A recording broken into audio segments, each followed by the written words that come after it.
ಎಲ್ಲರಿಗೂ ನಮಸ್ಕಾರ.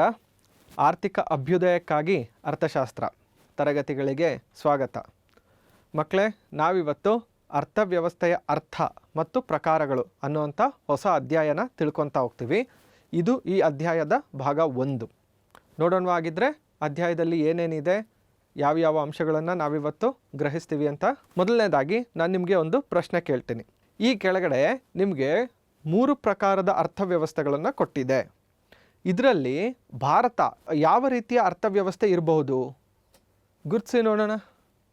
ಬಂಡವಾಳಶಾಹಿ ಇರ್ಬೋದಾ, ಸಮಾಜವಾದಿ ಇರ್ಬೋದಾ, ಅಥವಾ ಮಿಶ್ರ ಆರ್ಥಿಕ ವ್ಯವಸ್ಥೆ ಇರ್ಬೋದಾ? ಗೊತ್ತಾಯ್ತಾ? ಹಾಂ, ಓಕೆ. ಹಾಗಿದ್ರೆ ನೀವು ಇಡೀ ಅಧ್ಯಾಯವನ್ನು ತಿಳ್ಕೊಳ್ಳೋ ಹೊತ್ತಿಗೆ ಈ ಪ್ರಶ್ನೆಗೆ ಉತ್ತರ ಕೂಡ ನಿಮಗೆ ಸಿಕ್ಕಿರುತ್ತೆ. ನಂಗೆ ಗೊತ್ತು, ತುಂಬ ಜನ ಮಕ್ಕಳು ಈ ಪ್ರಶ್ನೆಗೆ ಉತ್ತರ ಹೇಳೋಕ್ಕೆ ಸಾಧ್ಯ ಆಗಿರೋದಿಲ್ಲ. ಯಾಕೆ ಅಂತ ಅಂದರೆ ಇದು ನಿಮ್ಮ ಹೊಸ ಅಧ್ಯಾಯ. ನೋಡೋಣವಾಗಿದ್ದರೆ, ದೇಶದ ಅರ್ಥವ್ಯವಸ್ಥೆಗೆ ಪ್ರಾಥಮಿಕ ವಲಯ, ದ್ವಿತೀಯ ವಲಯ ಹಾಗೂ ತೃತೀಯ ವಲಯ ಈ 3 ಕೂಡ ತುಂಬ ಇಂಪಾರ್ಟೆಂಟ್ ಆಗಿರುತ್ತೆ. ನೋಡಿ, ನಾನು ನಿಮಗೆ ಒಂದು ಚಿಕ್ಕದಾಗಿರುವಂಥ ಒಂದು ಚಿತ್ರ ತೋರಿಸ್ತೀನಿ. ಮೊದಲು ತುಂಬ ಹಿಂದೆ ಭಾರತದಲ್ಲಿ ಕೃಷಿ ತುಂಬ ಅಭಿವೃದ್ಧಿ ಹೊಂದಿತ್ತು. ಇತ್ತೀಚೆಗೆ ಬರ್ತಾ ಏನಾಗಿದೆ, ಅದರ ಅಭಿವೃದ್ಧಿ ಕಡಿಮೆ ಆಗ್ತಾ ಬರ್ತಾ ಇದೆ. ಆದರೆ ನಮ್ಮ ಕೈಗಾರಿಕೆಗಳು ಮತ್ತು ಸೇವೆಗಳು ಅಂದರೆ ತಂತ್ರಜ್ಞಾನ ಇರಬಹುದು, ಸೇವೆಗಳು ಇವೆರಡೂ ಏನಾಗ್ತಾ ಇದೆ, ಹೆಚ್ಚಾಗ್ತಾ ಹೋಗ್ತಾ ಇದೆ ಅಲ್ವಾ? ಹಾಗಿದ್ರೆ ನಮ್ಮ ಅರ್ಥವ್ಯವಸ್ಥೆ ಬದಲಾವಣೆ ಹೊಂದುತ್ತಾ ಇದೆ ಅಂತ ನಾವು ತಿಳ್ಕೊಬಹುದು. ಆದರೂ ಯಾವುದೇ ಅರ್ಥವ್ಯವಸ್ಥೆಗೆ ಪ್ರಾಥಮಿಕ ವಲಯ, ದ್ವಿತೀಯ ವಲಯ ಹಾಗೂ ತೃತೀಯ ವಲಯ ಇವು ತುಂಬ ಪ್ರಮುಖವಾದವು. ಹಾಗೆ ಲಭ್ಯವಿರುವ ಸಂಪನ್ಮೂಲಗಳ ಚೌಕಟ್ಟಿನಲ್ಲಿ ಸರಕು ಸೇವೆಗಳನ್ನು ಖರೀದಿಸಿ ನಮ್ಮ ಬಯಕೆಗಳನ್ನು ಈಡೇರಿಸಿಕೊಳ್ಳುವ ಸಲುವಾಗಿ ಆರ್ಥಿಕ ಚಟುವಟಿಕೆಗಳನ್ನು ಕೈಗೊಳ್ಳುತ್ತೇವೆ. ಏನಿರ್ಬೋದು ಇದರ ಅರ್ಥ? ಇದರ ಅರ್ಥ ಏನು ಅಂತ ಅಂದರೆ, ನಮ್ಮ ಹತ್ರ ಇರುವಂಥದ್ದು ಸಂಪನ್ಮೂಲಗಳು ತುಂಬ ಕೊರತೆಯಲ್ಲಿರ್ತವೆ. ನೀವು ಎಷ್ಟೇ ಹಣ ದುಡಿದ್ರೂ ಅದು ನಮಗೆ ಸಾಕಾಗೋದಿಲ್ಲ. ನೀವು ನೋಡಿ, ಬೇಕಿದ್ರೆ ನೀವು ಜಾಸ್ತಿ ಹಣ ದುಡ್ದಷ್ಟು ಜಾಸ್ತಿ ಆಸೆಗಳು ಹುಟ್ಕೊತವೆ ಹೊರತು ದುಡ್ದಿದ್ದು ಸಾಕಪ್ಪ ಅಂತ ಯಾವತ್ತೂ ಅನಿಸೋದಿಲ್ಲ. ನಿಮ್ಮ ತಂದೆ ತಾಯಿನ ಕೇಳಿ ನೋಡಿ. ಆ ಥರ ಲಭ್ಯವಿರುವ ಕಡಿಮೆ ಸಂಪನ್ಮೂಲಗಳು ಅಂತ ಅಂದರೆ ನಮ್ಮ ಬಳಿ ಇರುವಂಥ ಕಡಿಮೆ ಹಣದಲ್ಲಿ ನಾವು ಅತಿ ಹೆಚ್ಚು ಸರಕು ಮತ್ತು ಸೇವೆಗಳನ್ನು ಕೊಳ್ಳೋದಕ್ಕೆ ನೋಡ್ತೀವಿ. ನೋಡಿ, ಮಾರ್ಕೆಟ್ಗೆ ಹೋಗ್ತೀವಿ, ಅಲ್ಲಿ ಬರೀ ತರಕಾರಿ ಒಂದೇ ಅಲ್ಲ, ತಿನ್ನೋದೊಂದೇ ಅಲ್ಲ, ಬೇಕಾದಷ್ಟು ಮನೆಗೆ ಬೇಕಾಗಿರುವಂಥ ವಸ್ತುಗಳನ್ನು ತೊಗೋಬೇಕು ಅಂತ ಅನ್ನಿಸ್ತಾ ಇರುತ್ತೆ. ಅದಕ್ಕೋಸ್ಕರ ನಾವೇನು ಮಾಡ್ತೀವಿ, ಹಣನ ದುಡಿಯೋದಕ್ಕೋಸ್ಕರ ವಿವಿಧ ರೀತಿಯ ಆರ್ಥಿಕ ಚಟುವಟಿಕೆಗಳಲ್ಲಿ ನಾವು ತೊಡಗಿರ್ತೀವಿ. ನಾವು ಕೆಲಸಕ್ಕೆ ಹೋಗಿ ದುಡಿಮೆ ಮಾಡೋವಂಥದ್ದನ್ನೇ ಆರ್ಥಿಕ ಚಟುವಟಿಕೆ ಅಂತ ಕರೀತಾರೆ. ನಿಮ್ಮ ತಂದೆ ತಾಯಿ ಕೇಳಿದ್ರೆ ಇದ್ರ ಬಗ್ಗೆ ತುಂಬ ಚೆನ್ನಾಗಿ ಹೇಳ್ತಾರೆ, ಕೇಳಿ. ಅರ್ಥವ್ಯವಸ್ಥೆಯಲ್ಲಿ ಜನರು ತೊಡಗಿಕೊಂಡ ಆರ್ಥಿಕ ಚಟುವಟಿಕೆಗಳ ಸ್ವರೂಪ ಅಥವಾ ಮಟ್ಟದ ಆಧಾರದ ಮೇಲೆ ಅವರ ಆದಾಯವು ಭಿನ್ನವಾಗಿರುತ್ತದೆ. ಯಾರ್ಯಾರು ಯಾವ್ಯಾವ ರೀತಿ ಚಟುವಟಿಕೆಗಳಲ್ಲಿ ತೊಡಕೊಂಡಿದ್ದಾರೆ ಅಂದರೆ, ಕೆಲವೊಬ್ಬರು ನೋಡಿ, ಇಲ್ಲಿ ಒಂದು ಚಿತ್ರಗಳನ್ನು ನೋಡ್ಬೋದು ನೀವು. ಇಲ್ಲಿರುವಂಥವ್ರು ಒಬ್ಬರು ರೈತರು, ಅವರು ನೋಡಿದ ತಕ್ಷಣ ನಮಗೆ ಗೊತ್ತಾಗುತ್ತೆ. ಹಾಗೆ ಪಕ್ಕದಲ್ಲಿರುವಂಥವ್ರು ಒಬ್ಬರು ಸಾಫ್ಟ್ವೇರ್ ಇಂಜಿನಿಯರ್. ಸೊ ಇವರಿಬ್ಬರನ್ನ ಗಮನಿಸಿದ್ರೆ ನಮಗೇನು ಅರ್ಥ ಆಗುತ್ತೆ, ಅವರು ತೊಡಗಿರುವಂತಹ ಕೆಲಸಗಳಿಂದ ಅವರ ಆರ್ಥಿಕ ವ್ಯವಸ್ಥೆ ಅಥವಾ ಆರ್ಥಿಕತೆಯ ಮಟ್ಟವನ್ನು ನಾವೇನು ಮಾಡ್ಬೋದು, ಅಳಿಬೋದು. ಕೃಷಿಯಲ್ಲಿ ತೊಡಗಿದ್ರೆ ಅವರ ಆದಾಯ ಸಾಮಾನ್ಯವಾಗಿ ಕಡಿಮೆ ಇರುತ್ತೆ. ತಂತ್ರಜ್ಞಾನದಲ್ಲಿ ತೊಡಗಿದ್ರೆ ಅವರ ಆದಾಯ ಜಾಸ್ತಿ ಇರುತ್ತೆ. ನಾನೀಗ ನಿಮಗೆ 2 ಚಿತ್ರಗಳನ್ನು ತೋರಿಸ್ತೀನಿ.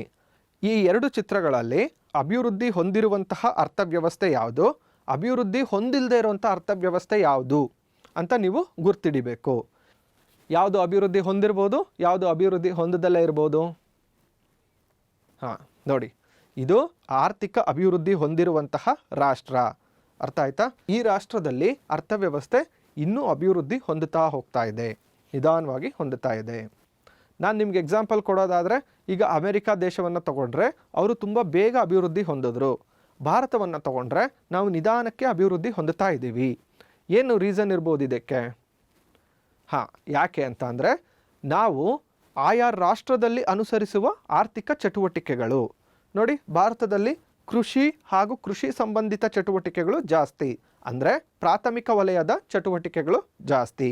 ಅದೇ ನಾವು ಅಮೆರಿಕವನ್ನು ತಗೊಂಡ್ರೆ ಅಲ್ಲಿ ಸೇವೆಗಳನ್ನು ನೀಡುವಂತಹ ಚಟುವಟಿಕೆಗಳು ಜಾಸ್ತಿ ಇದೆ, ಕೈಗಾರಿಕೆಗಳು ಜಾಸ್ತಿ ಇದೆ, ಸೇವೆಗಳು ಜಾಸ್ತಿ ಇದೆ. ಹಾಗಾಗಿ ಆ ದೇಶ ಅತಿ ಹೆಚ್ಚು ಅಭಿವೃದ್ಧಿ ಹೊಂದಿದೆ. ಈಗ ಒಂದು ರಾಷ್ಟ್ರದಲ್ಲಿ ಸಂಪನ್ಮೂಲಗಳ ಒಡೆತನ, ಸಂಪನ್ಮೂಲಗಳು ಅಂದರೆ ಏನು? ಒಂದು ರಾಷ್ಟ್ರದಲ್ಲಿ ಭೂಮಿ, ಶ್ರಮ, ಬಂಡವಾಳ, ಸಂಘಟನೆ, ಈ 4 ಸಂಪನ್ಮೂಲಗಳು ಒಂದು ರಾಷ್ಟ್ರಕ್ಕೆ ತುಂಬ ಪ್ರಮುಖವಾಗಿರುವಂಥದ್ದು. ಇವನ್ನೇ ನಾವು ಸಂಪನ್ಮೂಲಗಳು ಅಂತ ಕರಿತೀವಿ. ಈ ಸಂಪನ್ಮೂಲಗಳು ಕೆಲವೊಂದು ರಾಷ್ಟ್ರಗಳಲ್ಲಿ ಕೆಲವೊಬ್ಬರ ಕೈಯಲ್ಲಿರ್ತವೆ. ಹಾಗಾದರೆ ಸಂಪನ್ಮೂಲಗಳ ಒಡೆತನ ಯಾರ ಹತ್ರ ಇರುತ್ತೆ? ಕೆಲವೊಂದು ದೇಶದಲ್ಲಿ ಖಾಸಗಿ ವ್ಯಕ್ತಿಗಳ ಹತ್ರ ಇರುತ್ತೆ. ಕೆಲವೊಂದು ರಾಷ್ಟ್ರಗಳಲ್ಲಿ ಸಾಮೂಹಿಕ ಒಡೆತನ ಅಥವಾ ಸರ್ಕಾರದ ಅಧೀನದಲ್ಲಿ ಇರುತ್ತೆ. ಸಾಮೂಹಿಕ ಒಡೆತನ ಅಂತ ಅಂದರೆ ತಿಳ್ಕೊಳ್ಳಿ ನೀವು, ಸರ್ಕಾರದ ಬಳಿ ಇದೆ ಅದು ಅಂತ. ಮತ್ತೆ ಕೆಲವು ರಾಷ್ಟ್ರಗಳಲ್ಲಿ ಅದು ಖಾಸಗಿ ವ್ಯಕ್ತಿಗಳ ಕೈಯಲ್ಲೂ ಇರುತ್ತೆ, ಸಾಮೂಹಿಕವಾಗೂ ಇರುತ್ತೆ, ಅಂದರೆ ಸರ್ಕಾರದ ಅಧೀನದಲ್ಲೂ ಇರುತ್ತೆ. ಸೊ ಆ ರೀತಿಯಾದಂಥ ಅರ್ಥವ್ಯವಸ್ಥೆಗಳನ್ನು ನಾವಿವತ್ತು ಅಧ್ಯಯನ ಮಾಡ್ತಾ ಹೋಗ್ತೀವಿ. ನೀವರೆಲ್ಲ ರೆಡಿ ಇದ್ದೀರಾ ಅಲ್ವಾ ತಿಳ್ಕೊಳ್ಳೋಕ್ಕೆ? ನೋಡಿ, ಇಲ್ಲಿ ರಿಲಯನ್ಸ್ ಕಂಪ್ನಿ ಅನ್ನುವಂಥದ್ದೊಂದು, ವಿಪ್ರೋ ಕಂಪ್ನಿ ಅನ್ನುವಂಥದ್ದೊಂದು, ಈ 2 ಕಂಪನಿಗಳು ಖಾಸಗಿಯವರ ಕೈಯಲ್ಲಿದೆ. ಹಾಗೆ ಒಂದು XYZ ಅನ್ನುವಂಥ ಕಂಪ್ನಿ, ಇದಕ್ಕೆ ಹೆಸರು ಯಾವುದು ಏನೂ ಇಲ್ಲ, ಆ ಕಂಪ್ನಿನ ತಗೊಳ್ಳೋದಾದರೆ ದೇಶದಲ್ಲಿರುವಂಥ ಸರ್ಕಾರನೇ ಒಂದು ಕೈಗಾರಿಕೆನ ನಡೆಸ್ತಾ ಇರುತ್ತೆ, ಒಂದು ಉದ್ಯಮನ ನಡೆಸ್ತಾ ಇರುತ್ತೆ. ಅದನ್ನು ಸಾಮೂಹಿಕ ಒಡೆತನ ಅಂತ ಕರಿತೀವಿ. ಅರ್ಥ ಆಯ್ತಲ್ವಾ? ಹಾಗಾದರೆ ಈಗ ನಿಮ್ಮ ಅನಿಸಿಕೆಯ ಸಮಯ, ನಿಮಗೇನು ಅನಿಸುತ್ತೆ ಅಂತ ಹೇಳೋವಂಥ ಸಮಯ. ಸಂಪನ್ಮೂಲಗಳು ಖಾಸಗಿ ವ್ಯಕ್ತಿಗಳ ಬಳಿಯಲ್ಲಿದ್ದರೆ ಒಳ್ಳೆಯದಾ ಅಥವಾ ಸಾಮೂಹಿಕ ಒಡೆತನ ಅಥವಾ ಸರ್ಕಾರದ ಕೈಯಲ್ಲಿದ್ದರೆ ಒಳ್ಳೆಯದಾ? ಯೋಚನೆ ಮಾಡಿ. ಗ್ರಾಮ ಅರ್ಥವ್ಯವಸ್ಥೆ, ಗ್ರಾಮದಲ್ಲಿರುವಂತಹ ಆರ್ಥಿಕ ಚಟುವಟಿಕೆಗಳನ್ನೆಲ್ಲ ಸೇರಿಸಿ ಗ್ರಾಮ ಅರ್ಥವ್ಯವಸ್ಥೆ ಅಂತ ಕರಿಬೋದು. ಎಲ್ಲ ಗ್ರಾಮಗಳಲ್ಲಿರುವಂಥ, ಅಲ್ಲಿರುವಂಥ ಆ ಪ್ರದೇಶದಲ್ಲಿರುವಂಥ ಗ್ರಾಮಗಳ ಒಟ್ಟು ಆರ್ಥಿಕ ಚಟುವಟಿಕೆಯನ್ನು ಸೇರಿಸಿ ಜಿಲ್ಲಾ ಅರ್ಥವ್ಯವಸ್ಥೆ ಅಂತ ಕರಿಬೋದು. ಜಿಲ್ಲೆಗಳು, ಹಲವಾರು ಜಿಲ್ಲೆಗಳ ಆರ್ಥಿಕ ಚಟುವಟಿಕೆಗಳ ಸಂಘಟನೆಯನ್ನು ಒಟ್ಟಾಗಿ ನಾವೇನಂತ ಕರಿಬೋದು? ರಾಜ್ಯ ಅರ್ಥವ್ಯವಸ್ಥೆ ಅಂತ ಕರಿಬೋದು. ಹಾಗೆಯೇ ಒಟ್ಟು ರಾಜ್ಯಗಳು, ಎಲ್ಲ ರಾಜ್ಯಗಳಲ್ಲಿರುವಂತಹ ಆರ್ಥಿಕ ಚಟುವಟಿಕೆಗಳನ್ನು ಆಧರಿಸಿ ಅದನ್ನು ರಾಷ್ಟ್ರದ ಆರ್ಥಿಕ ವ್ಯವಸ್ಥೆ ಅಂತಲೂ ಕರಿಬೋದು. ಹಾಗಾದರೆ ನಿಮ್ಮ ಮನಸ್ಸಲ್ಲಿ ಬರುವಂಥ ಮೊದಲನೇ ಪ್ರಶ್ನೆ, ಅರ್ಥವ್ಯವಸ್ಥೆ ಅಂದರೆ ಏನು? ನೀವು ಅರ್ಥವ್ಯವಸ್ಥೆ ಅಂದ್ರೇ ಏನು ಅಂತ ಹೇಳಲಿಲ್ಲ, ಉಳಿದಿದ್ದೆಲ್ಲ ಹೇಳ್ಕೊಂಡು ಹೋದ್ರಿ ಅಂತ ಕೇಳ್ಬೋದು ನೀವು ನಮಗೆ. ನೋಡಿ, ಅರ್ಥವ್ಯವಸ್ಥೆ ಅಂದರೆ ಮಾನವನ ಬಯಕೆಗಳನ್ನು ಈಡೇರಿಸಿಕೊಳ್ಳಲು ಮಾನವ ನಿರ್ಮಿತ ಒಂದು ಆರ್ಥಿಕ ಸಂಘಟನೆ. ಏನು ಹಿಂಗಂತ ಅಂದರೆ, ನನಗೆ ಏನೇನೋ ಆಸೆಗಳಿದೆ, ನಾನು ಇಂಥ ವಸ್ತುಗಳನ್ನು ಮನೆಗೆ ತೊಗೊಂಬರಬೇಕು, ಇಂಥ ವಸ್ತುಗಳನ್ನು ಉಪಯೋಗಿಸ್ಬೇಕು ಅನ್ನೋಂಥ ಆಸೆ ಇದೆ. ಈ ವಸ್ತುಗಳನ್ನೆಲ್ಲ ತೊಗೋಬೇಕು ಅಂತ ಅಂದರೆ ನನ್ನ ಹತ್ರ ದುಡ್ಡಿರಬೇಕಲ್ವ? ದುಡ್ಡಿರಬೇಕು ಅಂದರೆ ನಾನೇನು ಮಾಡಬೇಕು? ಏನಾದರೂ ಒಂದು ಕೆಲಸ ಮಾಡಬೇಕು. ನಾನೇನು ಕೆಲಸ ಮಾಡ್ತಾಯಿದ್ದೀನಿ? ನಾನೊಬ್ಬ ಟೀಚರ್ ಆಗಿದ್ದೀನಿ. ಅದೇ ರೀತಿ ನಿಮ್ಮ ತಂದೆ ತಾಯಿಗಳು ಬೇರೆ ಬೇರೆ ರೀತಿಯಾದಂತಹ ಕೆಲಸಗಳನ್ನು ಮಾಡ್ತಾ ಇರ್ತಾರೆ. ಆ ಎಲ್ಲ ಕೆಲಸಗಳನ್ನು ಒಟ್ಟಿಗೆ ಸೇರಿಸಿ ನಾವು ಆರ್ಥಿಕ ಚಟುವಟಿಕೆಗಳು ಅಂತ ಕರಿತೀವಿ. ಇಲ್ಲಿ ಯಾರೂ ಮೇಲಲ್ಲ, ಯಾರೂ ಕೀಳಲ್ಲ, ಎಲ್ಲ ಆರ್ಥಿಕ ಚಟುವಟಿಕೆಗಳು ಅಥವಾ ಎಲ್ಲ ಕೆಲಸಗಳು ಸಮಾನವಾದದ್ದು. ಅರ್ಥ ಆಯ್ತಾ? ಇದನ್ನು ನೀವು ಚೆನ್ನಾಗಿ ಅರ್ಥ ಮಾಡ್ಕೋಬೇಕು. ಹಾಗೆ ಒಬ್ಬರು ಆರ್ಥಿಕ ತಜ್ಞರೊಬ್ಬರಿದ್ದಾರೆ, A.J. ಬ್ರೌನ್. ಅವ್ರ ಪ್ರಕಾರ ಅರ್ಥವ್ಯವಸ್ಥೆ ಅಂದರೆ ಏನಾಗಿರ್ಬೋದು? ಜನರಿಗೆ ಜೀವನೋಪಾಯ ಅವಕಾಶಗಳನ್ನು ದೊರಕಿಸಲು ನಿರ್ಮಿಸಿದ ವ್ಯವಸ್ಥೆ. ಒಂದೊಂದು ಸರ್ಕಾರ ಒಂದೊಂದು ರೀತಿಯ ಅರ್ಥವ್ಯವಸ್ಥೆಗಳನ್ನು ಒಪ್ಕೊಂಡಿದೆ. ಜನರಿಗೆ ಜೀವನೋಪಾಯ ಬೇಕಲ್ವಾ? ಜೀವನೋಪಾಯ ಅಂತ ಅಂದರೆ ನಾವು ಬದುಕಿರುವಂಥದ್ದು, ಸುಖವಾಗಿ ಜೀವನ ನಡೆಸುವಂಥದ್ದು. ನಾವು ಸುಖವಾಗಿ ಜೀವನ ನಡೆಸಬೇಕು ಅಂತ ಅಂದರೆ ಯಾವುದಾದ್ರೂ ಆರ್ಥಿಕ ಚಟುವಟಿಕೆ ಮಾಡಬೇಕು. ಆ ಆರ್ಥಿಕ ಚಟುವಟಿಕೆ ಆಯಾ ರಾಷ್ಟ್ರಗಳಲ್ಲಿ ಹೇಗಿದೆ ಅನ್ನೋವಂಥದ್ದನ್ನು ತಿಳ್ಕೊಳ್ಳೋದೇನೇ ಅರ್ಥವ್ಯವಸ್ಥೆ ಆಗಿರುತ್ತೆ. ಆಯಿತಾ? ಗೊತ್ತಾಯ್ತಲ್ವ? ಈಗ ನೋಡಿ, ಜೀವನೋಪಾಯಕ್ಕಾಗಿ ಅಂದರೆ ನಮ್ಮ ಜೀವನ ನಡೆಸೋದಕ್ಕೆ ನಾವು ವ್ಯಕ್ತಿಗಳು, ನಿಮ್ಮ ತಂದೆ ತಾಯಿಯರು ಬೇರೆ ಬೇರೆ ಚಟುವಟಿಕೆಗಳಲ್ಲಿ ತೊಡಗಿರ್ತಾರೆ. ಆ ಎಲ್ಲ ಚಟುವಟಿಕೆಗಳು ಆರ್ಥಿಕ ಚಟುವಟಿಕೆಗಳೇ ಸಾಮಾನ್ಯವಾಗಿರುತ್ತೆ. ಆರ್ಥಿಕ ಚಟುವಟಿಕೆಗಳು ಒಂದು ಸ್ಥಳದಿಂದ ಸ್ಥಳಕ್ಕೆ, ಸಮಯದಿಂದ ಸಮಯಕ್ಕೆ ಭಿನ್ನವಾಗಿರುತ್ತವೆ. ನೋಡಿ, ಎಷ್ಟೊಂದು ರೀತಿಯ ಜನಗಳಿದ್ದಾರೆ. ನೀವು ಅವರನ್ನೆಲ್ಲ ಒಮ್ಮೆ ಗಮನಿಸಿ, ಆಮೇಲೆ ನಾನು ನಿಮ್ಗೇನೋ ಒಂದು ಹೇಳ್ತೀನಿ. ನಮ್ಮ ಜೀವನದಲ್ಲಿ ನಾವು ಈ ಎಲ್ಲ ರೀತಿಯಾದಂತಹ ಜನಗಳನ್ನು ನಾವು ನೋಡ್ತೀವಿ ಅಲ್ವಾ? ಹಳೆಯ ಕಾಲದಲ್ಲಿ, ತುಂಬ ಹಳೆಯದಾದಂಥ ಕಾಲದಲ್ಲಿ ನಿಮ್ಮ ಅಜ್ಜಿ ತಾತ ಇಂಥವ್ರ ಹತ್ರ ಕತೆ ಕೇಳಿ ನೀವು, ಅವಾಗಿದ್ದ ಜೀವನೋಪಾಯಗಳು ತುಂಬ ಸರಳ. ನಮ್ಮ ಮನೆಯಲ್ಲಿ ಹೊಲ ಇತ್ತು, ನಾವೆಲ್ಲ ಉಳುಮೆ ಮಾಡ್ತಿದ್ವಿ. ಆ ಹೊಲದಿಂದ ಏನು ಉತ್ಪನ್ನ ಬರ್ತಿತ್ತೋ ಅದನ್ನು ತಿಂತಿದ್ವಿ. ಅಷ್ಟೇ. ಆದರೆ ಇತ್ತೀಚೆಗೆ ಅರ್ಥವ್ಯವಸ್ಥೆ ಬೆಳೆದಂಗೆ ಆರ್ಥಿಕ ಚಟುವಟಿಕೆಗಳು ಸಂಕೀರ್ಣವಾಗ್ತಾ ಹೋಗ್ತಾ ಇದೆ. ಅರ್ಥ ಆಯ್ತಾ? ಸಂಕೀರ್ಣ ಅಂತ ಅಂದರೆ ಮುಂಚೆ ಎಷ್ಟೊಂದು ಕೆಲಸಗಳನ್ನು ಒಬ್ಬನೇ ಮನುಷ್ಯ ಮಾಡ್ತಿದ್ದ. ಈಗ ಪ್ರತಿಯೊಂದು ಕೆಲಸಕ್ಕೆ ನಿರ್ದಿಷ್ಟ ಜನರಿದ್ದಾರೆ. ಮೆಕ್ಯಾನಿಕ್ ಅಂದರೆ ಗೊತ್ತಲ್ವಾ? ಕಾರುಗಳು ಎಲ್ಲ ರಿಪೇರಿ ಮಾಡ್ತಾರಲ್ಲ, ಎಲ್ಲರೂ ಮಾಡೋಕ್ಕಾಗತ್ತಾ ಅದನ್ನು? ನನ್ನ ಕೈಗೆ ಒಂದು ಕಾರ್ ಕೊಟ್ಟರೆ ನನ್ನ ಕೈಲಿ ರಿಪೇರಿ ಮಾಡೋಕ್ಕಾಗಲ್ಲ ಅಲ್ವಾ? ನಾನು ಯಾರು? ನಾನೊಬ್ಬ ಶಿಕ್ಷಕ ಅಷ್ಟೇ. ನಾನು ಕಾರ್ ರಿಪೇರಿ ಮಾಡೋಕ್ಕಾಗೋದಿಲ್ಲ. ಪ್ರತಿಯೊಬ್ಬರು ನಿರ್ದಿಷ್ಟವಾದ ಕೆಲಸಗಳನ್ನು ಮಾಡ್ತಾ ಹೋಗ್ತಾ ಇದ್ದಾರೆ. ಹಾಗೆ ನಾವು ಏನೇ ಜೀವನೋಪಾಯಕ್ಕೆ ಏನೋ ಮಾಡ್ತೀವಿ, ನಾವು ಜೀವನೋಪಾಯಕ್ಕೆ ಏನಾದರೂ ಮಾಡ್ಬೋದು. ಬಟ್ ಎವ್ರಿಥಿಂಗ್ ಎಲ್ಲನೂ ಕಾನೂನಿನ ರೀತಿಯಲ್ಲಿ ನ್ಯಾಯಸಮ್ಮತವಾಗಿರಬೇಕು. ನಾವೇನಾದರೂ ಕಾನೂನಿಗೆ ವಿರುದ್ಧವಾಗಿ ಏನಾದರೂ ಮಾಡಿದ್ರೆ ಇವತ್ತು ನಾವು ಅದರಿಂದ ಹಣ ಗಳಿಸ್ಬೋದು, ಆದರೆ ಯಾವತ್ತೋ ಒಂದು ದಿನ ಅದರದ್ದು ಪ್ರತಿಫಲನ ತಿಂತೀವಿ. ಅಂದರೆ ಯಾವತ್ತಾದರೂ ಒಂದಿನ ಕಾನೂನಿನ ಕೈಗೆ ಸಿಕ್ಕಿ ಬೀಳ್ತೀವಿ. ನೋಡಿ, ಒಬ್ಬ ಕಳ್ಳ ಖುಷಿಯಾಗಿ ಎಷ್ಟೊಂದು ವಸ್ತುಗಳನ್ನು ದೋಚ್ಕೊಂಡು ಹೋಗ್ತಾ ಇದ್ದಾನೆ. ಮಾರನೇ ದಿನ ಅವನು ಪೊಲೀಸವ್ರ ಕೈಗೆ ಸಿಕ್ಬಿದ್ದಿದ್ದಾನೆ. ಬಿದ್ದೇ ಬೀಳ್ತಾರೆ ತಪ್ಪು ಮಾಡೋರು ಅಲ್ವಾ? ಹಾಗೆ ಅರ್ಥವ್ಯವಸ್ಥೆಯ ಆರ್ಥಿಕ ಚಟುವಟಿಕೆಗಳು ಹೇಗಿರುತ್ತೆ ಅಂತ ಅರ್ಥ ಮಾಡ್ಕೊಂಡ್ವಿ. ಈ ಒಂದು ಅರ್ಥವ್ಯವಸ್ಥೆ ಅಂದರೆ ಏನು ಅನ್ನೋದನ್ನು ನಾವು ಅರ್ಥ ಮಾಡ್ಕೊಳ್ಳೋಣ. ವ್ಯಕ್ತಿ ಮತ್ತು ಸಮಾಜದ ಯೋಗಕ್ಷೇಮವನ್ನು ಹೆಚ್ಚಿಸುವ ವ್ಯಕ್ತಿ ಅಂದರೆ ಒಬ್ಬ ಮನುಷ್ಯ, ಒಂದು ದೇಶದಲ್ಲಿರುವಂಥ ಒಬ್ಬ ಮನುಷ್ಯ, ಮತ್ತು ಸಮಾಜ. ವ್ಯಕ್ತಿ ಇರುವಂಥದ್ದು ಸಮಾಜದಲ್ಲೇ ಅಲ್ವಾ? ನಾವು ಸಮಾಜಕ್ಕೆ ಹೊಂದಿಕೊಂಡು ಬಾಳ್ಬೇಕಲ್ವಾ? ಆದ್ದರಿಂದ ವ್ಯಕ್ತಿ ಮತ್ತು ಸಮಾಜದ ಯೋಗಕ್ಷೇಮ ಹೆಚ್ಚಿಸುವಂತಹ ಆರ್ಥಿಕ ಚಟುವಟಿಕೆಗಳನ್ನು ಕೈಗೊಳ್ಳುವ ಆರ್ಥಿಕ ಸಂಸ್ಥೆಗಳ ಚೌಕಟ್ಟನ್ನು ಅರ್ಥವ್ಯವಸ್ಥೆ ಎಂದು ಕರೆಯುತ್ತಾರೆ. ನಿಮಗಿದು ಸುಲಭವಾಗಿ ಅರ್ಥ ಆಗಬೇಕು ಅಂತ ಅಂದರೆ ನಾನೀಗಾಗಲೇ ನಿಮ್ಗೆ ಹೇಳಿದ್ದೀನಿ, ಸಂಪನ್ಮೂಲಗಳ ಒಡೆತನ ಕೆಲವೊಮ್ಮೆ ಖಾಸಗಿಯವ್ರ ಕೈಯಲ್ಲಿರುತ್ತೆ, ಕೆಲವೊಮ್ಮೆ ಸರ್ಕಾರದ ಕೈಯಲ್ಲಿರುತ್ತೆ, ಕೆಲವೊಮ್ಮೆ ಸರ್ಕಾರಿ ಹಾಗೂ ಖಾಸಗಿಯವ್ರ ಕೈಯಲ್ಲಿರುತ್ತೆ. ಯಾವ ರೀತಿಯ ಆರ್ಥಿಕ ವ್ಯವಸ್ಥೆಯಲ್ಲಿ ನಾವು ಬದುಕಿದ್ದೀವಿ, ಯಾವ ರೀತಿಯ ಆರ್ಥಿಕ ವ್ಯವಸ್ಥೆ ನಮ್ಮ ರಾಷ್ಟ್ರದಲ್ಲಿದೆ ಅಂತ ತಿಳ್ಕೊಳ್ಳೋದೇನೇ ಅರ್ಥವ್ಯವಸ್ಥೆಯ ಅರ್ಥ. ನೋಡಿ, ನಮ್ಮ ಸರ್ಕಾರ ನಮಗೆ ರಕ್ಷಣೆ ಕೊಟ್ಟಿದೆ, ಮೂಲ ಸೌಕರ್ಯಗಳನ್ನು ಕೊಟ್ಟಿದೆ, ವಿದ್ಯುತ್ ಶಕ್ತಿಯಂತಹ ಮೂಲ ಸೌಕರ್ಯಗಳು, ಎಲ್ಲ ರೀತಿಯ ಸೌಕರ್ಯಗಳನ್ನು ಕೊಟ್ಟಿದೆ. ನಾವು ದೇಶಕ್ಕಾಗಿ ದುಡಿಬೇಕಾಗತ್ತೆ ಅಲ್ವಾ? ಅರ್ಥವ್ಯವಸ್ಥೆಯು ಕೆಳಗಿನ ಲಕ್ಷಣಗಳನ್ನು ಹೊಂದಿರುತ್ತದೆ. ಯಾವ್ಯಾವ ರೀತಿಯ ಲಕ್ಷಣಗಳು ಅರ್ಥವ್ಯವಸ್ಥೆಗಿರುತ್ತೆ? ಎಲ್ಲ ರೀತಿಯ 3 ರೀತಿಯ ಅರ್ಥವ್ಯವಸ್ಥೆಗಳನ್ನು ಮುಂದೆ ನೋಡ್ತೀರಾ. ಆ ಎಲ್ಲ ಅರ್ಥವ್ಯವಸ್ಥೆಗಳಲ್ಲೂ ಈ ರೀತಿಯಾದಂತಹ ಕಾಮನ್ ಆಗಿರುವಂಥ ಕೆಲವೊಂದು ಅಂಶಗಳು ಇರ್ತವೆ. ಯಾವ್ದ್ಯಾವುದು? ಒಂದು ಅರ್ಥವ್ಯವಸ್ಥೆಯು ವ್ಯಕ್ತಿಗಳು, ಆರ್ಥಿಕ ಸಂಸ್ಥೆಗಳು, ಸರ್ಕಾರ ಹಾಗೂ ಅವುಗಳ ಪರಸ್ಪರ ಸಂಬಂಧವನ್ನು ಒಳಗೊಂಡಿರುತ್ತವೆ. ನಿಮ್ಮ ಮನೆಯಲ್ಲಿ ನೀವು ಯಾರಾದರೂ ಸಾಫ್ಟ್ವೇರ್ ಇಂಜಿನಿಯರ್ನ ನೋಡಿರ್ತೀರಾ, ಯಾರನ್ನಾದರೂ ನಿಮ್ಮ ಮನೆ ಪಕ್ಕನೋ ಯಾರನ್ನಾದರೂ ನೋಡಿರ್ತೀರಾ. ನೋಡ್ರಿ, ಸರ್ಕಾರ ಅವ್ರಿಗೆ ತಂತ್ರಜ್ಞಾನದ ಸೌಲಭ್ಯಗಳನ್ನು ಒದಗಿಸ್ತಾ ಇದೆ, ವಿದ್ಯುತ್ ಶಕ್ತಿ ಒದಗಿಸ್ತಾ ಇದೆ, ಬಿಲ್ಡಿಂಗ್ ಕಟ್ಟಡಗಳನ್ನು ಒದಗಿಸ್ತಾ ಇದೆ, ಬ್ಯಾಂಕ್ ಲೋನು ಸಾಲ ಇಂಥವುಗಳನ್ನು ಒದಗಿಸುತ್ತೆ, ಮೂಲ ಸೌಕರ್ಯಗಳಾದ ರಸ್ತೆಗಳನ್ನು ಒದಗಿಸುತ್ತೆ, ಸಾರಿಗೆ ಸಂಪರ್ಕವನ್ನು ಒದಗಿಸುತ್ತೆ. ಅಂದರೆ ಒಬ್ಬ ವ್ಯಕ್ತಿ ಅಭಿವೃದ್ಧಿ ಹೊಂದೋದಕ್ಕೆ ಒಂದು ಸಮಾಜವಾಗಿ, ಒಂದು ಸರ್ಕಾರವಾಗಿ ಎಲ್ಲರೂ ಪರಸ್ಪರವಾಗಿ ಕೈ ಜೋಡಿಸ್ಬೇಕಾಗುತ್ತೆ. ಆವಾಗಲೇ ಅರ್ಥವ್ಯವಸ್ಥೆ ಅನ್ನುವಂಥದ್ದು ಪ್ರಗತಿ ಹೊಂದುತ್ತಾ ಹೋಗುತ್ತೆ.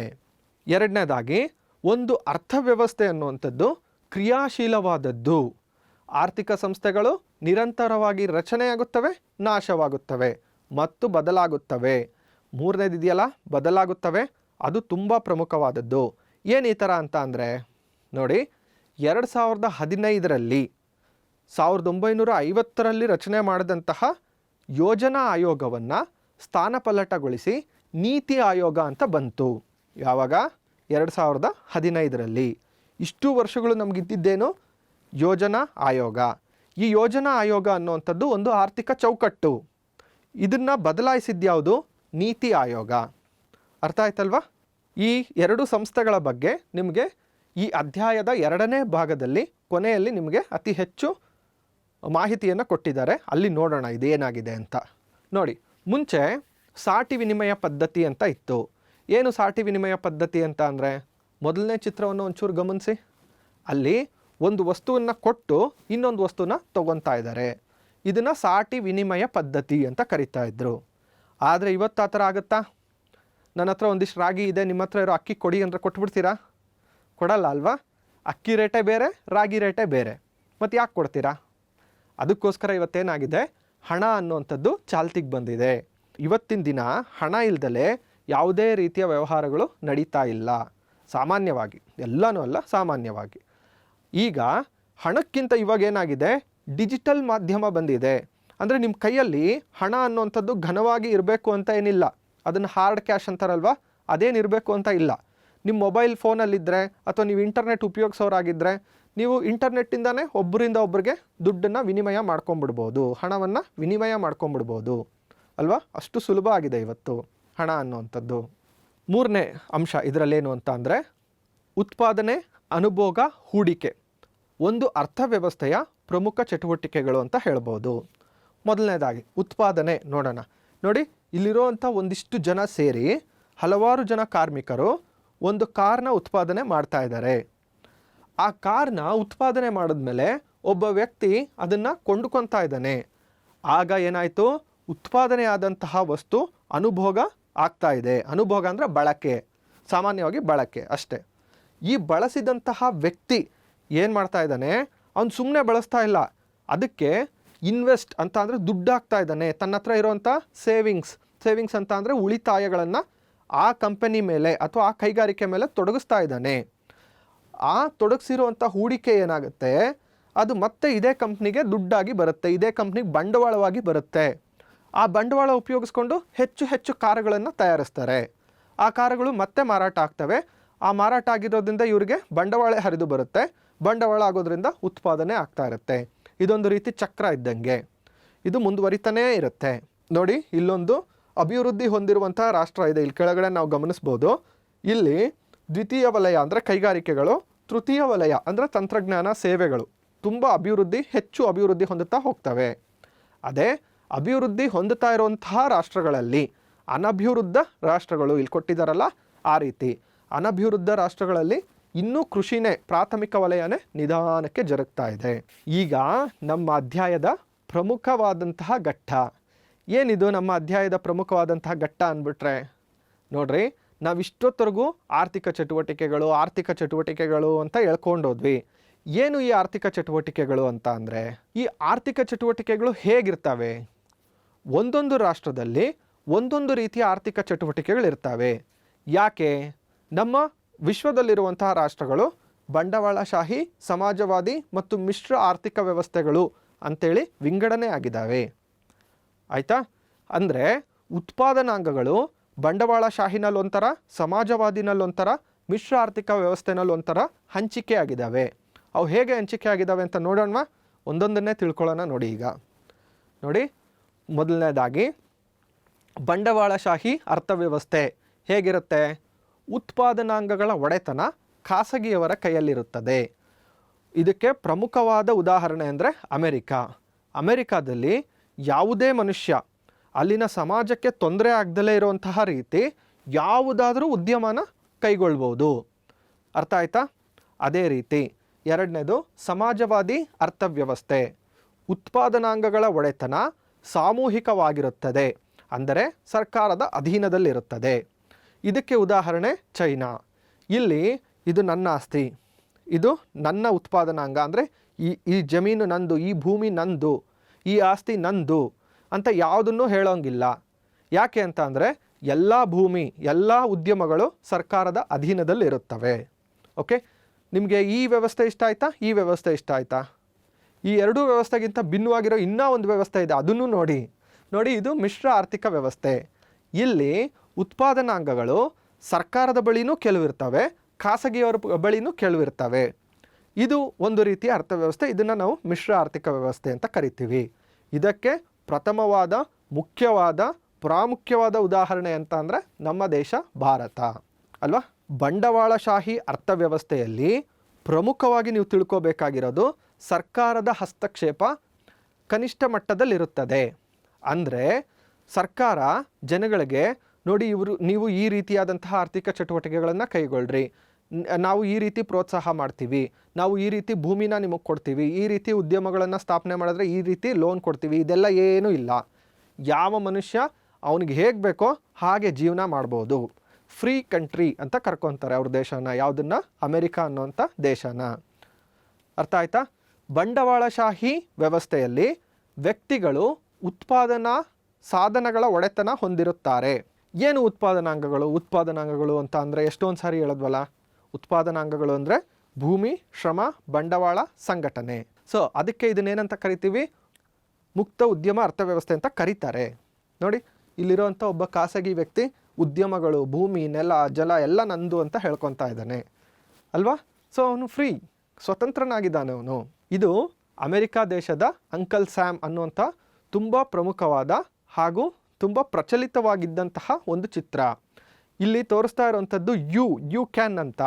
ಇದರರ್ಥ ಅಮೆರಿಕಾದಲ್ಲಿ ನೀವು ಯಾವುದೇ ಉದ್ಯಮವನ್ನು ಕೈಗೊಳ್ಬೋದು.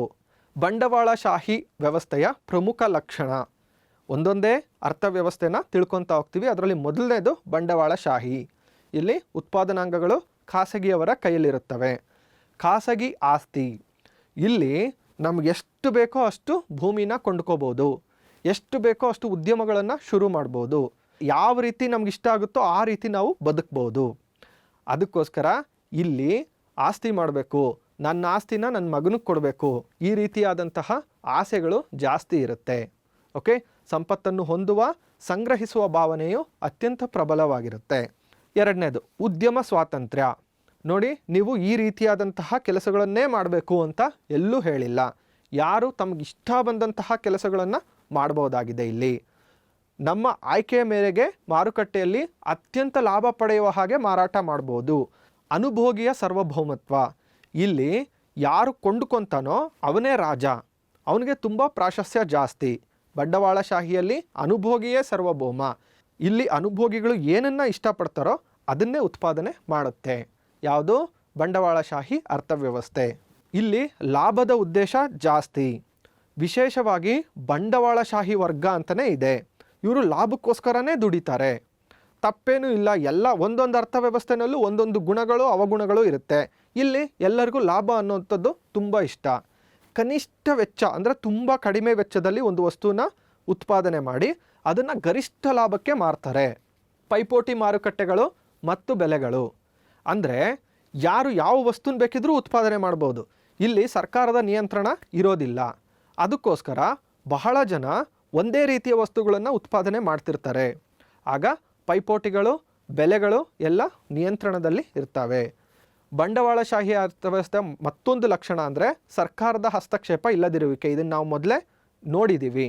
ಇಲ್ಲಿ ಬಂಡವಾಳಶಾಹಿ ಅರ್ಥವ್ಯವಸ್ಥೆಯ ಒಂದು ವ್ಯಂಗ್ಯ ಚಿತ್ರವನ್ನು ನಾವು ನೋಡ್ಬೋದು. ಇಲ್ಲಿ ಬಂಡವಾಳಶಾಹಿಗಳು ಎಷ್ಟು ಚೆನ್ನಾಗಿ ಎಷ್ಟು ಸೊಂಪಾಗಿದ್ದಾರೆ ನೋಡಿ. ಹಾಗೇನೇ ದುಡಿಯೋ ವರ್ಗ ದುಡಿತಾನೇ ಇರುತ್ತೆ. ಇದೊಂದು ಅವಗುಣ ಇರಲಿ. ಆದರೆ ಇತ್ತೀಚೆಗೆ ಎಲ್ಲ ಸರ್ಕಾರಗಳು ಜನಪರ ಕಲ್ಯಾಣವನ್ನು ಜಾಸ್ತಿ ಮಾಡಿರೋದ್ರಿಂದ ಸಂಪೂರ್ಣವಾದ ಬಂಡವಾಳಶಾಹಿ ಪದ್ಧತಿ ಅನ್ನುವಂಥದ್ದನ್ನು ಎಲ್ಲೂ ನೋಡೋಕ್ಕಾಗೋದಿಲ್ಲ.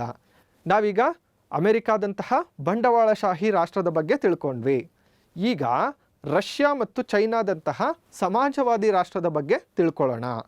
ಏನು ಸಮಾಜವಾದಿ ರಾಷ್ಟ್ರ ಅಂತ ಅಂದರೆ, ಸಮಾಜದ ಸಮಗ್ರ ಹಿತಾಸಕ್ತಿಯನ್ನು ವೃದ್ಧಿಸಲು ಸರ್ಕಾರವು ಉತ್ಪಾದಕ ಸಂಪನ್ಮೂಲಗಳ ಒಡೆತನ, ನಿಯಂತ್ರಣ ಹೊಂದಿರುತ್ತದೆ. ಅದನ್ನೇ ಸಮಾಜವಾದಿ ವ್ಯವಸ್ಥೆ ಅಂತ ಕರೀತಾರೆ. ಕೇಂದ್ರ ಸರ್ಕಾರ, ಕೇಂದ್ರೀಯ ಯೋಜನಾ ಸಂಸ್ಥೆಗಳು, ಕೆಲವೊಂದು ಸಂಸ್ಥೆಗಳು ಕೆಲವೊಂದು ಚೌಕಟ್ಟನ್ನು ವಿಧಿಸ್ಬಿಡ್ತಾವೆ ಜನಗಳಿಗೆ. ಅದೇ ರೀತಿಯಾದಂತಹ ಅರ್ಥವ್ಯವಸ್ಥೆ ಮುಂದುವರ್ಕೊಂಡು ಹೋಗುತ್ತೆ. ನಾನು ಹೇಳ್ದಂಗೆ ಭೂಮಿ, ಶ್ರಮ, ಬಂಡವಾಳ, ಸಂಘಟನೆ ಇವೆಲ್ಲ ಸರ್ಕಾರದ ಅಧೀನದಲ್ಲಿರುತ್ತೆ. ಇಲ್ಲಿ ನಂದು ಭೂಮಿ, ನಂದು ಆಸ್ತಿ ಅಂತ ಹೇಳ್ಕೊಳ್ಳೋವಂಥದ್ದು ಏನೂ ಇರಲ್ಲ. ಎಲ್ಲ ಗೌರ್ಮೆಂಟ್ದೇನೆ. ನಿಮ್ಗೆ ಅದಿಷ್ಟ ಆಯ್ತಾ ಇದಿಷ್ಟ ಆಯ್ತಾ ನೋಡಿ, ಯೋಚನೆ ಮಾಡಿ. ಸಮಾಜವಾದಿ ಅರ್ಥವ್ಯವಸ್ಥೆಯ ಲಕ್ಷಣಗಳು: ಉತ್ಪಾದನಾ ಸಾಧನಗಳು ಮತ್ತು ಸಂಪತ್ತಿನ ಸಾಮೂಹಿಕ ಒಡೆತನ. ಅಂದರೆ ಎಲ್ಲ ಉತ್ಪಾದನಾಂಗಗಳು ಸರ್ಕಾರದ ಅಧೀನದಲ್ಲಿರುತ್ತವೆ. ನಿಮಗೀಗಾಗಲೇ ಬೇಕಾದಷ್ಟು ಸಾರಿ ಎಕ್ಸ್ಪ್ಲೈನ್ ಮಾಡಿದ್ದೀನಿ. ಮುಂದಕ್ಕೆ ಹೋಗೋಣ. ಸಾಮಾಜಿಕ ಕಲ್ಯಾಣದ ಉದ್ದೇಶ. ಸಾಮಾಜಿಕ ಕಲ್ಯಾಣ ಅಂತ ಅಂದರೆ ಜನರ ಕಲ್ಯಾಣವನ್ನು ಹೆಚ್ಚಿಸುವ ನಿರ್ಧಾರಗಳು. ಅಂದರೆ ಈಗ ಒಂದು ದೇಶದಲ್ಲಿ ಯಾವ ರೀತಿಯ ಆರ್ಥಿಕ ಚಟುವಟಿಕೆಗಳಿರಬೇಕು, ಯಾವ ವಸ್ತುನ ಹೆಚ್ಚು ಉತ್ಪಾದನೆ ಮಾಡಬೇಕು, ಯಾವ ವಸ್ತುಗಳನ್ನು ಕಡಿಮೆ ಉತ್ಪಾದನೆ ಮಾಡಬೇಕು, ಸರ್ಕಾರನೇ ಈ ನಿರ್ಧಾರಗಳನ್ನು ತಗೊಳ್ಳುತ್ತೆ. ಅರ್ಥ ಆಯ್ತಾ? ಕೇಂದ್ರೀಕೃತ ಯೋಜನೆ ಅಂದರೆ ಕೆಲವೊಂದು ಸರ್ಕಾರಿ ಸಂಸ್ಥೆಗಳು ದೇಶಕ್ಕೆ ಇಷ್ಟು ಆದಾಯ ಇದೆ, ಇದನ್ನು ಯಾವ ಯಾವ ವಲಯಗಳಿಗೆ ಎಷ್ಟೆಷ್ಟು ಹಂಚಬೇಕು ಅನ್ನುವಂಥದ್ದನ್ನು ಸರ್ಕಾರನೇ ನಿರ್ಧಾರ ಮಾಡಿಬಿಡುತ್ತೆ. ಅದನ್ನೇ ನಾವು ಕೇಂದ್ರೀಕೃತ ಯೋಜನೆ ಅಂತ ಕರಿತೀವಿ. ಅಸಮಾನತೆ ಕುಗ್ಗುವಿಕೆ. ಇಲ್ಲಿ ಸಮಾಜವಾದಿ ಅರ್ಥವ್ಯವಸ್ಥೆಯಲ್ಲಿ ಅಸಮಾನತೆ ಇಲ್ಲ ಅಂತ ಹೇಳ್ಕೊತಾರೆ. ನೋಡ್ರಿ, ಇಲ್ಲಿ ಬಡವ ಮತ್ತು ಶ್ರೀಮಂತ ಅಂದರೆ ವರ್ಗ ಸಂಘರ್ಷ ಇಲ್ಲೆಲ್ಲ ತುಂಬ ಕಡಿಮೆ. ಹಾಗೆ ಸಮಾಜವಾದಿ ವ್ಯವಸ್ಥೆ ಇಂದಿನ ಸ್ಥಿತಿ. ಇವತ್ತು ಹೇಗಿದೆ ಸಮಾಜವಾದ ದ್ವಿತೀಯ ಜಾಗತಿಕ ಯುದ್ಧ ನಂತರ ಜಾಸ್ತಿ ಇತ್ತು. 1990ರ ಉದಾರೀಕರಣ ಆದಮೇಲೆ ಭಾರತವು ಉದಾರೀಕರಣಕ್ಕೊಳಗಾಗಿದೆ. ಇವಾಗ ಎಲ್ಲೂ ನಾವು ಸಂಪೂರ್ಣವಾದ ಸಮಾಜವಾದಿ ವ್ಯವಸ್ಥೆನ ನೋಡೋಕ್ಕೆ ಸಾಧ್ಯ ಇಲ್ಲ. ಹಾಗೆ ಪ್ರಮುಖವಾದದ್ದು ನಮ್ಮ ಭಾರತದ್ದು ಮಿಶ್ರ ಆರ್ಥಿಕ ವ್ಯವಸ್ಥೆ. ಇದು ಬಂಡವಾಳಶಾಹಿ ಲಕ್ಷಣಗಳನ್ನು ಹಾಗೂ ಸಮಾಜವಾದಿ ಲಕ್ಷಣಗಳನ್ನು ಎರಡನ್ನೂ ಹೊಂದಿರುವಂತಹ ವ್ಯವಸ್ಥೆ. ಓಕೆ, ಇಲ್ಲಿ ಇದು ಬಂಡವಾಳಶಾಹಿ ವ್ಯವಸ್ಥೆ ಅಂತ ಅಂದರೆ ಅರ್ಥವ್ಯವಸ್ಥೆಯ ಮುಕ್ತ ಉದ್ಯಮಶೀಲತೆ ಮತ್ತು ಸಮಾಜವಾದಿ ಅರ್ಥವ್ಯವಸ್ಥೆಯ ಸರ್ಕಾರಿ ನಿಯಂತ್ರಣಗಳು ಎರಡನ್ನೂ ಹೊಂದಿದೆ. ಅಂದರೆ ಫ್ರೀ ಕಂಟ್ರಿ ಅಂತ ಹೇಳಿದ್ನಲ್ವ, ಅಮೆರಿಕಾದಲ್ಲಿ ಯಾರು ಯಾವ ಉದ್ಯಮ ಬೇಕಿದ್ರೂ ಶುರು ಮಾಡ್ಬೋದು. ಆದರೆ ಸರ್ಕಾರಿ ಉದ್ಯಮಗಳು ಅಲ್ಲಿರ್ತವೆ. ಸರ್ಕಾರಿ ಉದ್ಯಮಗಳ ಜೊತೆಗೆ ನಾವೇನು ಮಾಡಬೇಕಾಗತ್ತೆ, ಪೈಪೋಟಿ ನಡೆಸಬೇಕಾಗತ್ತೆ. ಯಾವುದು ಉತ್ತಮವಾಗಿರುತ್ತೋ ಅದನ್ನು ಜನ ಅನುಭವಿಸ್ತಾರೆ. ಮಿಶ್ರ ಆರ್ಥಿಕ ವ್ಯವಸ್ಥೆಯ ಲಕ್ಷಣಗಳು: ಸಾರ್ವಜನಿಕ ಮತ್ತು ಖಾಸಗಿ ವಲಯಗಳ ಸಹ ಅಸ್ತಿತ್ವ. ಅಂದರೆ ಸಾರ್ವಜನಿಕ ವಲಯನೂ ಇರುತ್ತೆ, ಖಾಸಗಿ ವಲಯನೂ ಇರುತ್ತೆ. ಇವೆರಡರ ಮಧ್ಯೆ ಒಂದು ಪೈಪೋಟಿ ಇರುತ್ತೆ. ನೋಡಿ, ನಾನೀಗ ಹೇಳ್ತೀನಿ, ಒಂದು ಖಾಸಗಿ ಆಸ್ಪತ್ರೆನೂ ಇರುತ್ತೆ ಹಾಗೂ ಸರ್ಕಾರಿ ಆಸ್ಪತ್ರೆನೂ ಇರುತ್ತೆ. ಜನ ತನಗೆ ಯಾವುದು ಇಷ್ಟನೋ ಅಲ್ಲಿಗೆ ಹೋಗ್ಬೋದು. ಸರ್ಕಾರ ಲೈಸೆನ್ಸ್, ತೆರಿಗೆ, ಬೆಲೆ, ಹಣಕಾಸು ಈ ರೀತಿ ಬೇಕಾದಷ್ಟು ಅಸ್ತ್ರಗಳನ್ನು ಉಪಯೋಗಿಸಿ ಖಾಸಗಿಯವರು ಏನಾದರೂ ಜನಗಳಿಗೆ ಹಿಂಸೆ ಮಾಡೋದಾದರೆ ಅವರನ್ನು ನಿಯಂತ್ರಣಕ್ಕೆ ತಗೊಳ್ಳುತ್ತೆ. ಹಾಗೆ ಇಲ್ಲಿ ವೈಯಕ್ತಿಕ ಸ್ವಾತಂತ್ರ್ಯ ಹೆಚ್ಚಾಗಿರುತ್ತೆ. ವೈಯಕ್ತಿಕ ಸ್ವಾತಂತ್ರ್ಯ ಅಂತ ಅಂದರೆ ಎಲ್ಲನೂ ಸರ್ಕಾರನೇ ನಿಯಂತ್ರಣ ಮಾಡೋದಿಲ್ಲ, ಸಮಾಜವಾದಿ ಅರ್ಥವ್ಯವಸ್ಥೆ ಥರ. ಇಲ್ಲಿ ಮಿಶ್ರ ಆರ್ಥಿಕ ವ್ಯವಸ್ಥೆ ಆಗಿರೋದ್ರಿಂದ ವೈಯಕ್ತಿಕವಾದ ಸ್ವಾತಂತ್ರ್ಯ ಅತಿ ಹೆಚ್ಚಾಗಿರುತ್ತೆ. ನೀವು ಯಾವ ಉದ್ಯಮ ಬೇಕಿದ್ರೂ ನಡೆಸ್ಬೋದು, ಆದರೆ ಗವರ್ನಮೆಂಟಿಂದ ಲೈಸೆನ್ಸ್ ತಗೋಬೇಕಾಗತ್ತೆ. ಆರ್ಥಿಕ ಯೋಜನೆ: ಇಲ್ಲಿ ಕೂಡ ಕೇಂದ್ರ ಸರ್ಕಾರ ಏನು ಮಾಡುತ್ತೆ, ಹಲವಾರು ಆರ್ಥಿಕ ಯೋಜನೆಗಳನ್ನು ಜಾರಿಗೆ ತರುತ್ತೆ. ಇದು ಖಾಸಗಿ ವಲಯಕ್ಕೆ ಪ್ರೋತ್ಸಾಹದಾಯಕವಾಗಿರುತ್ತೆ ಹಾಗೂ ನಿಯಂತ್ರಣನೂ ಮಾಡುತ್ತೆ ಖಾಸಗಿ ವಲಯಗಳನ್ನು. ಹಾಗೆ ಬೆಲೆ ನೀತಿ: ಸಾರ್ವಜನಿಕ ವಲಯದ ಉದ್ದಿಮೆಗಳು ಸರಕು ಮತ್ತು ಸೇವೆಗಳ ಬೆಲೆಗಳನ್ನು ಸರ್ಕಾರವೇ ನಿರ್ಧಾರ ಮಾಡುತ್ತೆ. ಅವನ್ನು ಆಡಳಿತಾತ್ಮಕ ಬೆಲೆಗಳು ಎಂದು ಕರೆಯುತ್ತಾರೆ. ಉದಾಹರಣೆಗೆ ಭಾರತದಲ್ಲಿ ರೈಲುಗಳು. ಮಿಶ್ರ ಆರ್ಥಿಕ ವ್ಯವಸ್ಥೆಗೆ ಭಾರತವು ಒಂದು ಉತ್ತಮ ಉದಾಹರಣೆ. ಅದಕ್ಕೋಸ್ಕರ ನಾನು ಮಿಶ್ರ ಆರ್ಥಿಕ ವ್ಯವಸ್ಥೆನ ತುಂಬ ಖುಷಿಯಾಗಿ ನಿಮಗೆ ಎಕ್ಸ್ಪ್ಲೈನ್ ಮಾಡ್ತಾ ಇದ್ದೀನಿ. ಸಾರ್ವಜನಿಕ ಮತ್ತು ಖಾಸಗಿ ವಲಯಗಳ ಕಾರ್ಯಕ್ಷೇತ್ರಗಳನ್ನು ವ್ಯವಸ್ಥಿತವಾಗಿ ನಿರ್ದಿಷ್ಟಪಡಿಸಿದ್ದು ಅಭಿವೃದ್ಧಿ ಸಾಧಿಸಲು ಆರ್ಥಿಕ ಯೋಜನೆಗಳು ಮುಖ್ಯ ತಂತ್ರವಾಗಿದೆ. ಸಾರ್ವಜನಿಕ ವಲಯಗಳು ಹೀಗಿರಬೇಕು, ಖಾಸಗಿ ವಲಯಗಳು ಈ ರೀತಿ ಇರಬೇಕು, ಇವೆರಡರ ಮಧ್ಯೆ ಪೈಪೋಟಿ ಇರಬೇಕು. ಹಾಗಂತ ಖಾಸಗಿ ವಲಯಗಳನ್ನು ಸಾರ್ವಜನಿಕ ವಲಯಗಳು ತುಳಿಬಾರ್ದು. ಹಾಗಂತ ಖಾಸಗಿ ವಲಯಗಳು ಸಾರ್ವಜನಿಕ ವಲಯಕ್ಕಿಂತ ಅತಿ ಹೆಚ್ಚು ಜನಗಳನ್ನು ಶೋಷಣೆ ಮಾಡಬಾರ್ದು. ಈ ರೀತಿ ಆರ್ಥಿಕ ಚೌಕಟ್ಟುಗಳನ್ನು ನಾವು ಇವತ್ತು ಹೊಂದಿದ್ದೀವಿ. ಇವತ್ತಿನ ಬಹುತೇಕ ರಾಷ್ಟ್ರಗಳು ಮಿಶ್ರ ಆರ್ಥಿಕ ವ್ಯವಸ್ಥೆಯನ್ನು ಪಾಲಿಸೋದಕ್ಕೆ ತುದಿಗಾಲಲ್ಲಿ ನಿಂತಿವೆ. ನಿಮಗೆ ಯಾವ ಅರ್ಥವ್ಯವಸ್ಥೆ ತುಂಬ ಚೆನ್ನಾಗಿತ್ತು ಅಂತ ಅನ್ನಿಸ್ತೋ ಅದನ್ನು ಆರಿಸ್ಕೊಂಡು ಅದರ ಗುಣ ಅವಗುಣಗಳ ಬಗ್ಗೆ ಒಂದು ಪ್ರಬಂಧ ಬರೀರಿ. ಹಾಗೆ ಒಂದು ಚರ್ಚಾಕೂಟ ಮಾಡಿ ನಿಮ್ಮ ತರಗತಿಯಲ್ಲಿ 3 ಗುಂಪುಗಳನ್ನಾಗಿ ಮಾಡಿ, ಒಂದು ಬಂಡವಾಳಶಾಹಿ ಇರಲಿ, ಮತ್ತೊಂದು ಸಮಾಜವಾದ, ಮತ್ತೊಂದು ಮಿಶ್ರ ಆರ್ಥಿಕ ವ್ಯವಸ್ಥೆ.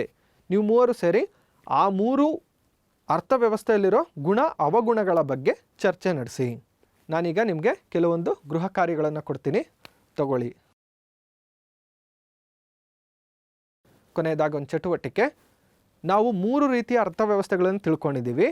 ಈ 3 ವ್ಯವಸ್ಥೆಗಳಲ್ಲಿ ಯಾವ ಅರ್ಥವ್ಯವಸ್ಥೆ ನಿಮಗೆ ತುಂಬ ಇಷ್ಟ ಆಯಿತು ಅಂತ ಅನ್ಕೊತೀರಾ ಮತ್ತು ಯಾಕೆ? ಬರೀರಿ ನೋಡೋಣ. ಧನ್ಯವಾದಗಳು.